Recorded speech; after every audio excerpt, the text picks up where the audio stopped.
So if you're a hypnotist and you want to work with dentistry patients in a dentistry office or online, what's the best approach? What should you do? What should be some business strategies? And what kind of hypnosis inductions and deepeners and things like that should you do to get clients' results? This is a question that came in through Samantha. So Mike, let's start off. First of all, why would people typically need a hypnotist if they're going to the dentist? What's the usual issue? Great question. As you know, I worked with Dr. Bill Kerr with some of his dental patients. Didn't do a lot, worked with gagging and a few other things. People tend to go to the dentist and want hypnosis primarily for anxiety, for nerves. Secondly, perhaps they have problems with anesthetic. They're not good with lidocaine or xylocaine or whatever. Although that's a lot less common, I would say. It's less common, but people want to ensure, if they're concerned, that they get sufficient pain relief.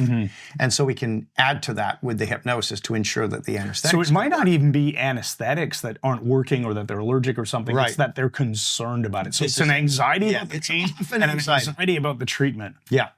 Okay. So then what you can do if you're, well, first of all, I want to give a shout out to Scott Sandlin, who is also the founder of Hypnothoughts Live, the conference. He worked in dentistry office for many, many years. That's how he got started.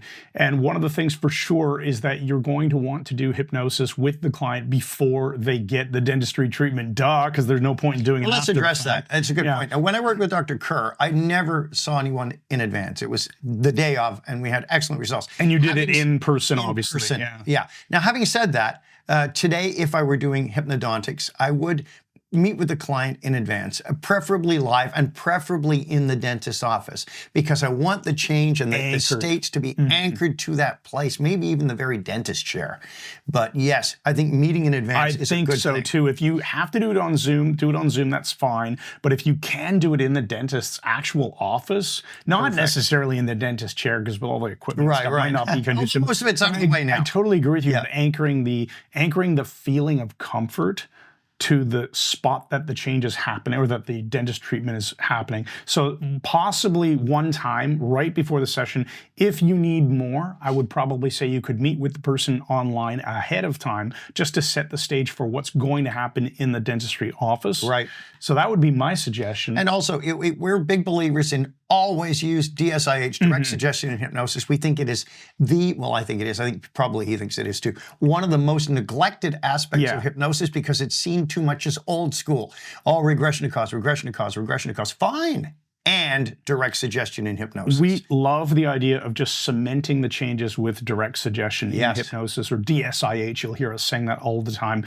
And obviously, by doing your interview with the client ahead of time or right on the spot, you're going to find out what it is that they actually want so that you can start intuitively building in those direct suggestions when you're doing the change work. So you can use any induction you want, you can use any deepener you want, and then you can use any protocol you want for essentially future pacing that everything's going to go awesome. It's wide open. Let your unconscious mind dictate it at the time. And also the whole thing about, what they want. Remember, use their language back when you do the DSIH.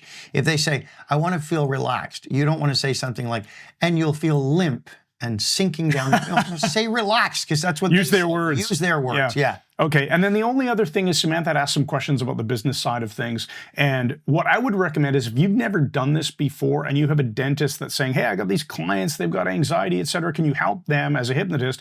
I would look for ways to simplify the experience. So do you really want to be setting up your own billing, invoicing of those clients while the dentist and their office does the dentistry invoicing? Probably not. So look for a way to bundle it. Look for a way to get paid a flat fee or some sort of whatever the arrangement is, a per session fee, a consultation fee. Just look to have that baked in. The dentist will probably mark it up a little bit, which is totally fine. But that way, you're getting the work done without having to create any more friction for the client. The client that has to pay you and the dentist separately, it's probably not going to happen. So I'd look for a way to simplify it. So that is my answer. Well, it shows how stupidly I did it, because when I worked with Bill Kerr's patients, I never charged anything. Well,